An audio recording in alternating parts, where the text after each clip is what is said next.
नमस्कार, आप देख रहे हैं 9 भारत समाचार।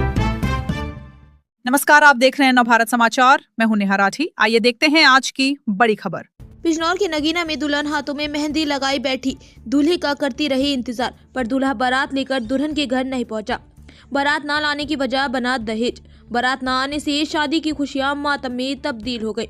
दुल्हन नाजिस परवीन और परिजनों का रो रो कर बुरा हाल। दरअसल उत्तर प्रदेश के जनपद बिजनौर के थाना नगीना क्षेत्र के मोहल्ला चिप्पीपाड़ा निवासी फिरोज आलम ने अपनी बेटी नाजिस परवीन की शादी गांव अलीनगर निवासी इंतखाब आलम से होनी तय की थी। दहेज का सामान भी पहुंचा दिया गया था, पर बारात लाने से कुछ घंटे पहले दूल्हे ने बारात लाने से इनकार कर दिया।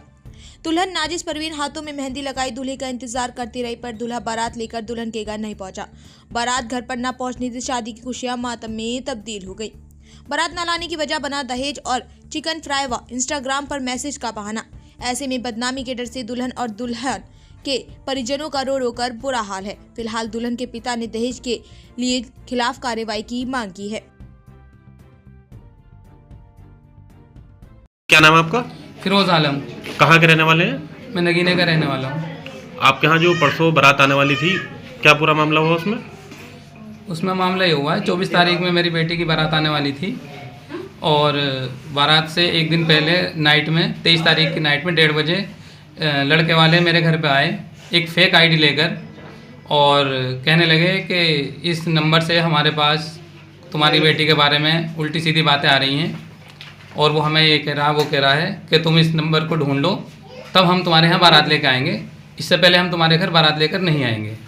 ये बहाना बना के उन्होंने रात को 1:30 बजे वो इनकार करके चले गए, वेटिंग में छोड़ के मामले को, जिसमें कि हम सारी तैयारी कर चुके थे, खाने की, बैंक्वेट हॉल और दहेज भी उनके यहाँ जा चुका था हमारा। 22 तारीख में हमने उनके यहाँ सारा दहेज पहुँचा दिया था और 23 तारीख में उन्होंने हमारे साथ ये काम करा। आपने इस संबंध में कोई उनसे बात करी? वो हर बार इसी बात में ना बहुत उनसे रिक्वेस्ट भी करी।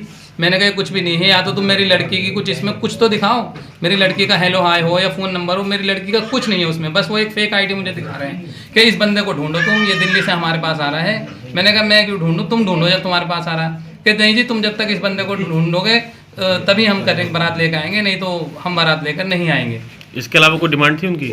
हाँ, डिमांड थी उनकी। एक तो उनकी खाने की डिमांड थी कि जी खाने में हमारे लिए फ्राई का इंतज़ाम कर देना बारातियों के लिए हमारे, और घी का हलवा बनवा देना खोए वाला, और भी बहुत सारी चीज़ें उन्होंने बताई। इसको मैंने कोई बड़ी बात नहीं मानी, मैंने कह दिया हाँ जी कोई बात नहीं, ये सब तैयार कर देंगे हम। शादी की डिमांड थी उनकी नगीने से, नगी गांव से, जबकि मैं दिल्ली रहता हूँ। वो भी मैंने यहाँ पे ननिहाल में आके बच्ची की वो भी इंतज़ाम करा दिया इनसे, उसके नाना मामू से मिल के, और सारी बातें हो गई थी। 22 तारीख में दहेज भी चला गया सारा, कुछ दहेज रह भी गया जो मेरे घर पे रखा है, लेकिन वो उसके बावजूद भी उनको दहेज देखकर उनका मूड ख़राब हुआ है, पता नहीं, मैं समझ नहीं पाया। एक फेक आईडी का बहाना बना के रात को 1:30 बजे आके वो बारात के लिए इनकार करके गए। लगभग कितने रुपए का लेन देन हो चुका आपकी तरफ से? लेन देन लगभग दहेज की और लेन देन की बात करें तो ये लगभग 6 लाख रुपए का होगा, और इसके अलावा कम से कम 3 लाख रुपए जो खाने में इन्वेस्ट हुए हैं वो अलग हैं। और अब आप क्या चाहते हैं इसमें? मैं चाहता हूँ, एक तो जो मेरी बच्ची पे लगाए गए हैं इल्ज़ाम, जिससे मेरी बच्ची खुदकुशी करने की कगार पे आ चुकी है, लेकिन मैं उसे कैसे संभाल रहा हूँ ये मैं जानता हूँ। क्या इल्ज़ाम लगाए उनके द्वारा? बहुत गंदे, मैं अल्फाज भी बयान नहीं कर सकता। जिस चीज़ का एक हॉस्पिटल की उन्होंने एक ऐसा लेख बनाया है कि ये वो ना तो उस हॉस्पिटल का कोई नाम है, ना वो किसी नक्शे में मिल रहा हॉस्पिटल मुझे, और उस पर्चे में जो नंबर है वो नंबर एक भी डायल नहीं हो रहा। मैंने इतना लगा के देखा ना वो नंबर लग रहे हैं। मैं कह रहा हूँ तुम इस हॉस्पिटल में मुझे लेके चलो, अगर मेरी बच्ची वहाँ गई है तो उसकी कोई तो फोटीज होगी, कुछ भी होगी। कह रहे नहीं हम कहीं नहीं जाने के, हम कुछ नहीं जाने के, तुम ढूंढो, जब तक तुम इस चीज़ को नहीं ढूंढेंगे हम बारात लेकर नहीं आएंगे। मैं कहाँ से कैसे क्या ढूंढूं? आपने थाने में कोई तहरीर दी इस संबंध में? मैं थाने में तहरीर नहीं दे पाया हूँ अभी तक। मैं चाहता हूँ बस ये जो मेरा खर्चा हुआ है, मैं अब वहाँ पे शादी नहीं करना चाहता हूँ अपनी बच्ची की, क्योंकि अब मुझे रिपोर्टें मिल रही हैं तुम इन लोगों की तहकीकात करते, और मेरी गलती ये हुई कि मैंने उनकी तहकीकात सही से नहीं करी, और अब मैं शादी नहीं करना चाहता हूँ। मैं चाहता हूँ बस जो मेरा खर्चा है वो मुझे मिल जाए और मैं अपनी बच्ची को अपने घर पे रखूँ, मैं बाद में देखूँगा ये सब कुछ।